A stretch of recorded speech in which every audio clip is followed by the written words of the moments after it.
Earlier this year, I used an iPhone 13 mini as my daily driver for about a month. I feel like the 13 mini is definitely a very special phone because it's the last small phone from Apple, or even among all the brands, that has a flagship and modern specs and experience. That's why even right now in 2025, many users who love a compact design are still coming back to the 13 mini. In this video, I want to share my real experience with this phone and talk about what I like and what didn't work out for me. If you are thinking about getting a 13 mini right now, I hope this video is helpful for you. Let's talk about the things I like. And the first of all, it's definitely the small size and the lightweight. A 5.4 inches display and a 141 grams of weight. Compared to the flagship phones right now, it's basically like a feather. It just feels so tiny. Before this phone, I was using a iPhone 15 Pro Max. That's definitely a fantastic phone. I love the immersive big screen and the fantastic camera. But after using that one for 1.5 years, I just feel like every day I was carrying a laptop in my pocket. It's just so big and heavy. After switching to the 13 mini, it suddenly becomes so comfortable and convenient to carry my phone with me every day. Another benefit of the compact design is that it's so easy to use this phone with one hand. For the Pro Max, it's basically impossible to use it with one hand. Even with a regular size phone right now, like the iPhone 16 or 16 Pro, I still feel like it's a little bit hard, especially when you need to reach the top section of the screen. But for the iPhone 13 mini, you can use it with a single hand easily. That's just a really nice thing when you use the phone on the go, like you don't have the second hand available, you can just accomplish everything with a single hand. And the next thing I like about the 13 mini is that it really cut my screen time and make me want to use my phone less. Overall, this phone is not really enjoyable to use in 2025, which I'm not sure that's a pro or a con for this video.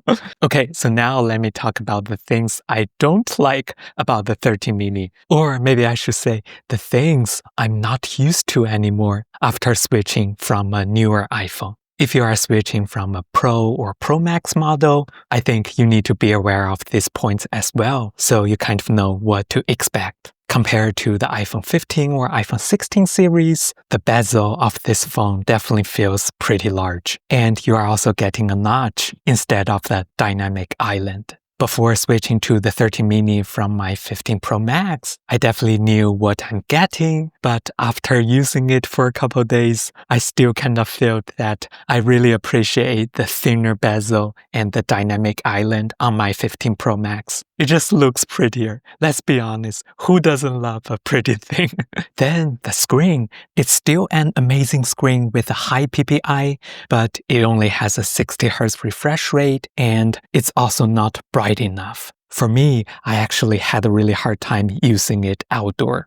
Then I have to mention that the small size on the phone definitely has its own benefit, but after I feel comfortable with my 15 Pro Max, when I pick up a small screen again, I start feeling the wheel port is a little bit small for a lot of things. Like when I'm looking at a web page or when I'm scrolling through my photo albums, I always need to put my 13 mini closer to my eyes and it actually looks a little bit funny. Yeah, that's definitely a trade-off. You have to choose whether you want a compact design or you want an immersive viewing experience. The next thing I feel like I'm not used to it anymore is that the 13 mini doesn't have the action button. It still has the old ring switch. Personally, I don't really need to switch between the ring mode and the silent mode too many times throughout the day, and I always use Apple shortcuts to automate the switch, so when I'm at work, the phone is silent, and when I come back home, it goes back to the ring mode. Then I use the action button on my 15 Pro Max to open other apps, like my camera, my Google Gemini, something like that, and I feel like it's very handy. But after I switched into the 13 mini, I could not quickly launch my favorite app by pressing the physical button anymore. And I also noticed I could not use my automated shortcut of the silent mode switching anymore because those older generations of iPhone, they have the ring switch, so Apple doesn't officially allow you to automate the ring mode switch on the older generations. You will need to figure some other ways to do that. That's really interesting. I didn't really think about that before switching. The next thing I'm not used to with the 13 mini is that it's still using the Lightning port.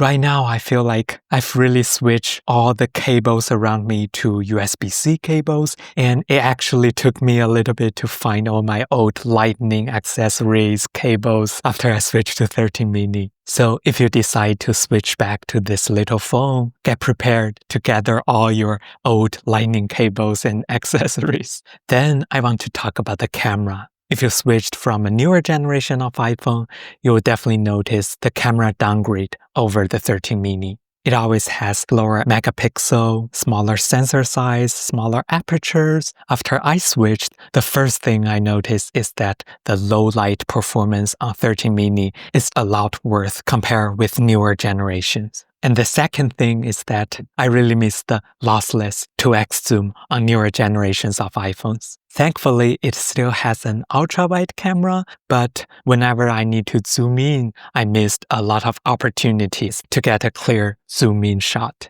The next thing I'm not used to anymore with the 13 mini is the performance. And actually, I feel like that's the first thing I noticed after I switched. So the 13 mini has an A15 Bionic chip with 4 gigs of RAM. It's definitely still capable for a lot of things, and you'll have no issue running the latest iOS. However, if you switch from a newer generations of iPhone, you'll definitely notice it always has a slower app launching speed and a longer reacting time compared with the newer iPhones. I like to use some third-party camera apps, and I noticed on my iPhone 13 mini, I always need to wait for a couple seconds to be able to capture an image after I launch the app.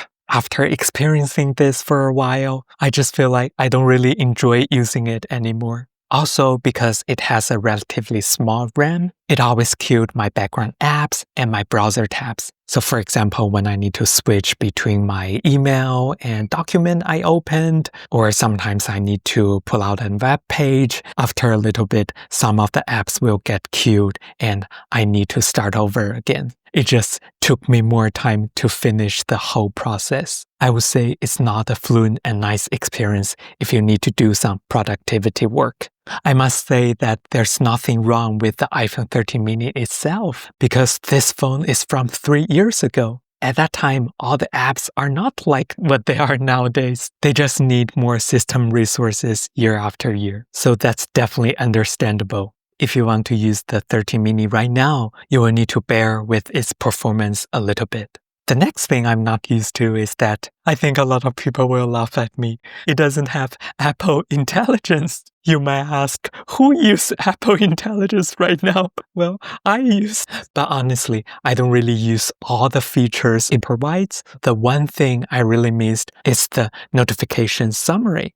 Whenever I'm getting a long email or a bunch of text, Apple Intelligence always show me a nice summary, and a lot of time I found them actually very useful. It becomes something I cannot live without it. And the last thing I don't enjoy with the 13 mini, and I'm sure you kind of expected, is its battery. Because of the compact size, it just doesn't fit a giant battery, and it definitely affects a lot with your daily experience. As you can see, my 13 mini has a 100% battery health, but through my normal daily use, I don't play games on my phone. I just use messaging apps and social media a little bit and listening to music on my way home. Sometimes I might take a little bit photo when I'm in the park, but I just always need to charge it at least twice a day. The standby time of this phone is actually pretty good, but whenever I turn on the screen, open an app, and start scrolling a little bit, I will notice the battery percentage on the phone going down every minute. It's that noticeable. it just constantly makes me worry about my battery life. So definitely prepare a power bank in your bag, or just keep your phone on the charger while you are sitting at the desk. Oh, don't forget, it supports MagSafe. It's better than the iPhone 16e. Alright, that's my 1 month experience with the iPhone 13 mini.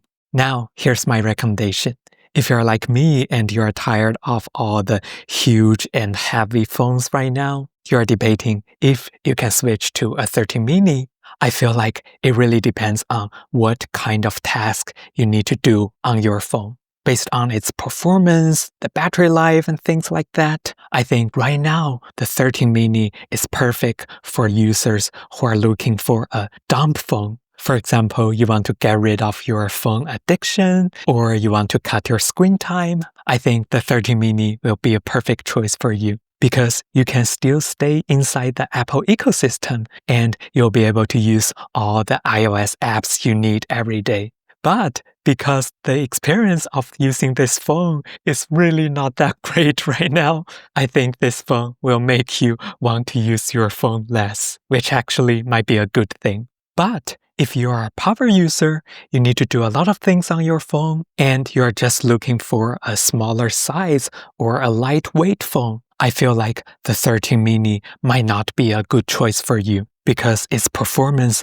might give you quite a bit limitations. I think you might still have some other choices. For example, the iPhone 17 Air that's gonna come up pretty soon is gonna have a really lightweight. If you don't like the large screen size of the 17 Air, you may enjoy the foldable iPhone that may come out in about a year. Based on the rumors, when the phone is folded, the cover screen gonna have a similar size with the 13 mini. So that means the footprint of the phone is gonna be quite compact. After you unfold it, you're gonna have a larger screen to do heavy stuff. So maybe keep an eye on those phones. Alright, that's all for today's video. If you have any questions, feel free to let me know in the comments. If you are using a 13 mini right now, I also want to know your experience. Let us know in the comments as well. If you find this video useful, please give me a thumbs up. If you want to see more tech-related content, be sure to subscribe. Now check out some other videos of mine. I'm sure you'll be interested as well. Have a nice day!